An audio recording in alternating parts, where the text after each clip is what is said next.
اس لیے کہ میرے آقا صلی اللہ علیہ وسلم نے ارشاد فرمایا قیامت قائم نہیں ہوگی اس وقت تک جب تک کہ خلافت راشدہ واپس نہ آ جائے. پوری دنیا میں میرے آقا صلی اللہ علیہ وسلم نے ارشاد فرمایا خلافت علی منہاج النبوہ دوبارہ قائم ہوگی، اور اگر میرے نبی نے فرمایا ہے تو وہ ہو کر رہے گی، ہو کر رہے گی. ٹینشن اسی بات کا ہے، دوسروں کو تکلیف اسی بات کی ہے. حضور اکرم صلی اللہ تعالی علیہ وسلم کہ اس فرمان عالی شان کو جو ہم نے سنا ہے وہ دوسرے بھی پڑھتے ہیں، جانتے ہیں کہ ان کی باتیں جھوٹ نہیں ہو سکتی، ان کی بشارتیں پوری ہوتی ہیں، تو پھر واپس خلافت لوٹنے والی ہے. تو اس لیے اب جتنے لوگ ہیں کم سے کم ان کو تو بھلا کر کے رکھو، ان کو تو بھلا کر کے رکھو. یہ اگر بولتے رہیں تو کہیں قائم نہ کر ڈالیں. عزیزان گرامی لگے ہاتھوں، میں صرف اور صرف تجزیہ کر رہا ہوں، باقی کوئی میرے یہ نہیں ہے، صرف اوپینین دینے کی تو ہر ایک کو آزادی ہے. ہاں جب فریڈم آف ایکسپریشن میں لوگ گالیاں دے سکتے ہیں، یہی تو ہو رہا ہے نا آج، freedom of speech freedom of expression کے نام پر گالیاں دے رہے ہیں، تو ہم تجزیہ کیوں نہیں کر سکتے؟ ایک بہت بڑا ملک ہے جو سب سے طاقتور سپر پاور، جس کے پاس اسلحے، ہتھیار، میزائل، پیٹرول بم سب کچھ ہے، اور دنیا کے معاشی حالات میں سب سے بڑا اکنامک اس کی سب سے اچھی، پوری دنیا وہاں جانے پر فخر کرے. اتنی طاقتور حکومت، اور لڑتی ہے ایک بہت کمزور ملک سے جس کے معاشی حالات خراب ہیں، جن کے ہاں پولیس نام کی چیز نہیں ہے، جن کے ہاں حکومت اسٹیبلش نہیں ہے، جن کے ہاں فوجی نظام نہیں ہے، جن کے ہاں کھانے پینے کے پیسے نہیں ہیں. اقوام متحدہ خود کہتی ہے 3 کروڑ کی آبادی تقریباً افغان کی، آدھی آبادی کو روٹی کھانے کی ضرورت ہے، کھانا پانی روٹی اس کی بھی ضرورت ہے. اتنا غریب ملک ہے، مال میں کوئی چیز نہیں، اکنامک ان کی ٹوٹی بکھری ہوئی، نہ وہاں کوئی ملٹی نیشنل کمپنیاں آتی ہیں انویسٹ کرنے کے لیے، نہ ٹورسٹ جاتے ہیں، کچھ نہیں ہے. چنا تو اس ملک کو لڑنے کے لیے، کبھی چائنا کو نہیں چنا، کیونکہ برابر کا ٹکر کا مقابلہ ہو سکتا ہے. رشیا میں اترنے کی ہمت نہیں اس دادا کو، دادا گیری دکھایا ہے تو چھوٹے سے ایک ملک کو 3 کروڑ کی آبادی ہے، تقریباً 3.5 کروڑ کے آس پاس، اور دکھایا 20 سال جمایا اپنے قدم، اور اس کے بعد پھر بوریا بستر باندھ کر واپس نکلا بھی، خوب پیسے بھی وہاں بہایا، خوب وہاں پر اسلحے بھی بیچا، اور اپنے فوجیوں کی موت بھی دیکھا، دوسروں کی موت بھی دیکھا، خون خرابہ سب ہو کر کے نکل گیا. لوگ الگ الگ اب داستانیں بتا رہے ہوں گے، ہماری میڈیا بھی پوری صبح سے شام اسی میں مصروف ہے، آج کل اسی میں مصروف ہے. اب یہاں کیا خطرہ ہے؟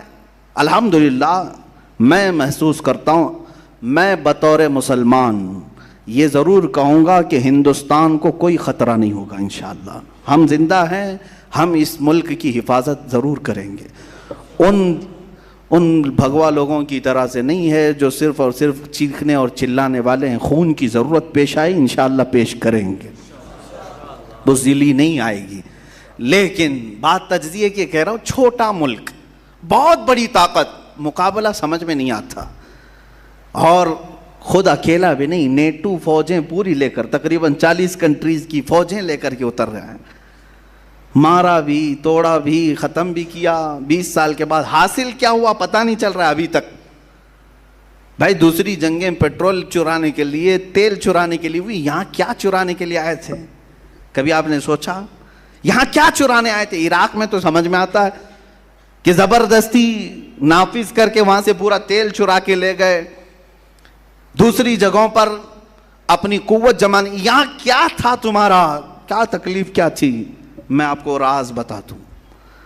وہ بہت بڑا سپر پاور، وہ بہت بڑی طاقت، اور ایک بہت چھوٹا سا ملک. تکلیف کس بات کی؟ بہانہ تو بنایا تھا القاعدہ کا. خیر ٹھیک ہے. اچھا ایک بات یہ بھی آپ کو میں بتاؤں، تاریخ میں پیچھے جائیے تھوڑے 6-7 سال پہلے، بلکہ یہ جنگ شروع ہوئی 2001 میں. کس بات پر؟ کہ ابن لادن کو ہمارے حوالے کرو. انہوں نے منع کیا. یہی ایک وجہ تھی جنگ کی. بن لادن کو ہمارے حوالے کرو، ہمارے حوالے کرو۔ امریکہ اتر پڑا، مارا۔ 14 سال کے بعد پتہ چلتا ہے کہ وہ تو پاکستان میں تھا۔ کہاں مارا گیا بن لادن؟ ان کی رپورٹ کے مطابق، مجھے نہیں معلوم کہاں مارا گیا، پاکستان میں مارا گیا۔ تو پھر افغانستان میں کس کے لیے لڑ رہے تھے؟ اگر وہ وہاں بیٹھا تھا تو افغانستان میں کیوں لڑے؟ مر گیا بن لادن تو پھر 6 سال تک کیوں بیٹھے رہے؟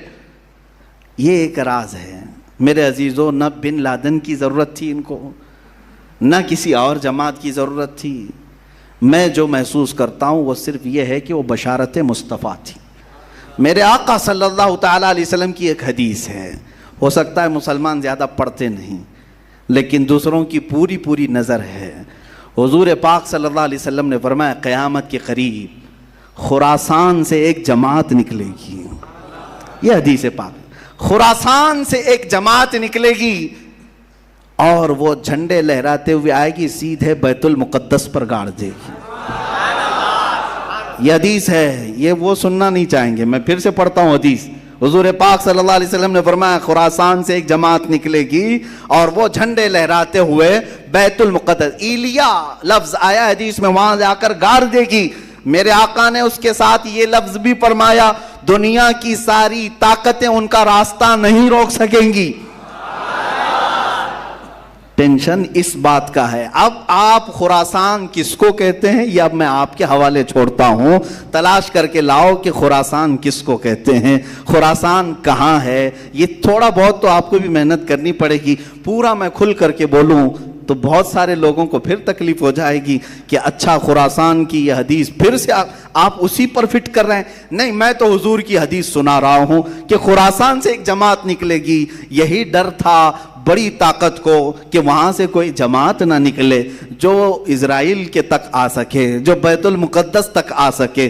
اپنی ناجائز اولاد کو بچانا تھا، اس لیے کہ وہاں سے کوئی آنے والا یا اٹھنے والا دکھے تو بار بار حملے کیے جائیں گے۔ تم 1000 حملے کر لو لیکن فرمان مصطفیٰ ہو کر رہے گا۔ میرے آقا صلی اللہ تعالیٰ علیہ وسلم نے جو فرمایا وہ ہو کر رہے گا۔ مجھے ان کے سیاسی معاملات سے کوئی شغف نہیں، کوئی تعلق نہیں، مجھے اس کے متعلق کوئی اپنی حتمی رائے نہیں ہے، محض میں نے ایک تجزیہ پیش کیا ہے کہ صرف اگر کسی نے کہہ دیا کہ ہمارا لیڈر امیر المومنین ہوگا تو دنیا میں بھونچال آ گیا۔ عزیزان گرامی، اسی لیے ہم کہتے ہیں بار بار خلفائے راشدین کا ذکر کرو اور کثرت سے امیر المومنین کا لفظ بھی استعمال کرو تاکہ سننے والوں کو پتا چلے یہ صرف ماضی کی تاریخ نہیں ہے، مستقبل میں امیر المومنین پیدا ہو سکتا ہے۔ اور حضور اکرم صلی اللہ علیہ وسلم نے بشارت دی ہے کہ خلافت علی منہاج النبوہ۔ کوئی میری تقریر کو توڑ مروڑ کر کے نہ کہہ دے کہ پوری فضیلت افغانستان پہ بیان کرے، نہیں، میرا ایسا کوئی انٹینشن نہیں ہے۔ میں صرف یہ کہہ رہا ہوں میرے آقا نے فرمایا خلافت قائم ہوگی اور وہ حضرت امام مہدی کے زمانے میں ہوگی۔ امام مہدی خلیفہ راشد ہوں گے، جیسے یہ چاروں خلفائے راشدین نے اپنی زندگی میں خلافت کی ہے ویسے ہی امام مہدی بھی اپنے زمانے میں خلافت فرمائیں گے۔ اللہ ہمیں وہ زمانہ بھی قریب نظر دکھا دے اور ہمیں حضرت امام مہدی کی فوج میں شامل فرمائے۔ یہ ہماری بڑی تمنا ہے۔ اللہ تعالیٰ عروج اسلام ہمیں عطا فرمائے اور عروج اہل سنت ہمیں عطا کرے۔